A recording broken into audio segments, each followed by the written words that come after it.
Bonjour à tous, moi je m'appelle Rovino, je suis indonésien, j'habite au foyer 106, qui est un super foyer d'ailleurs, à Reims, où on peut vraiment trouver le vrai sens de la fraternité. Je suis un étudiant de la gestion à l'URCA. Bon, aujourd'hui je vais vous partager mon expérience par rapport à la confiance et la docilité à l'Esprit Saint.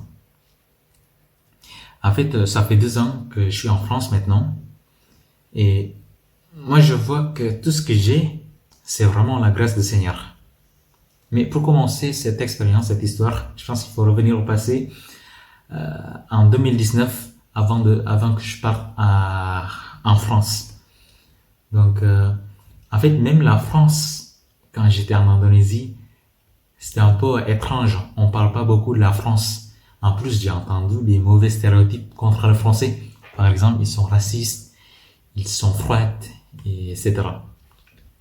Bref, quand tu vas dans un nouveau pays, forcément, tu auras la peur, ou il y aura la peur qui m'arrive, qui m'entoure. Mais c'est ce qui est bizarre avec moi, c'est que moi, j'avais pas cette peur.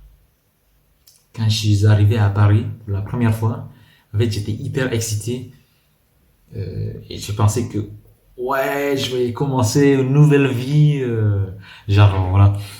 Et pourquoi, en fait, j'avais pas la peur? C'est ça ce qui est bizarre, en fait. Moi, j'avais pas du tout la peur. Et moi, je me rappelle, avant de venir en France, c'est que ma mère m'avait dit que, Rovino, tu seras là tout seul. Moi, je serai pas là avec toi. Papa non plus. Mais Dieu, ce sera lui qui sera avec toi. Mets ta confiance en lui. Mets ta confiance en lui. C'est lui qui va te protéger, te guidera. Et aussi, en fait, c'était un message très fort pour moi.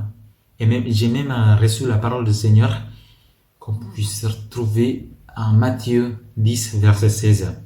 Et du coup, à travers cette parole et ces messages, il y avait cette confirmation dans mon cœur. Et ça m'a rassuré, ça m'a beaucoup rassuré qu'il était avec moi, que le Seigneur était avec moi, qu'il est avec moi et qu'il sera toujours avec moi. Et du coup, j'ai mis ma confiance, toute ma confiance en Jésus.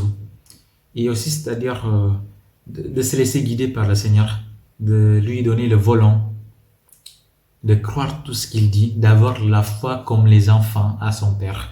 Parce qu'on sait en fait que le Père, il va pas donner des mauvaises choses à ses enfants. Et vous savez que, en fait, moi je connaissais personne. Moi j'en sais rien sur la France, sur les cultures, même les gens. Mais vraiment, depuis le premier jour, quand je suis arrivé en France, Dieu m'a fait rencontrer toujours avec des gens qui croient en Jésus, en lui. Et ces gens-là, depuis le premier jour jusqu'à maintenant, m'ont beaucoup aidé à me former dans la foi. Au bout de 2 ans, en fait, j'ai déjà déménagé 4 fois. Et tous, je les vois comme la providence du Seigneur. Et du coup, cette petite histoire, je ne peux pas vous expliquer plus parce qu'il n'y a pas assez de temps. C'est juste une petite histoire de ma vie où Dieu m'a guidé, m'a donné plus que je n'ai pu jamais imaginer dans ma vie. Parce que lui, il m'a donné une famille. Une famille, quoi. C'est fou. Les gens de la communauté, ils sont très sympas. Je les vois comme ma famille aussi. Mais en fait, croyez-moi, c'est pas toujours difficile de mettre tous la confiance en Dieu. Mais si ça m'arrive en fait d'avoir le doute contre le Seigneur, moi c'est ce que j'ai fait, c'est tout simplement de prier, de crier vers lui. Seigneur, viens m'aider, viens me guider. Je sais pas quoi faire. Crier vers lui parce que lui, il aime bien. Et en fait, moi je me rappelle aussi de tout ce que j'ai, vraiment, c'est la grâce du Seigneur. C'est lui qui donne tout.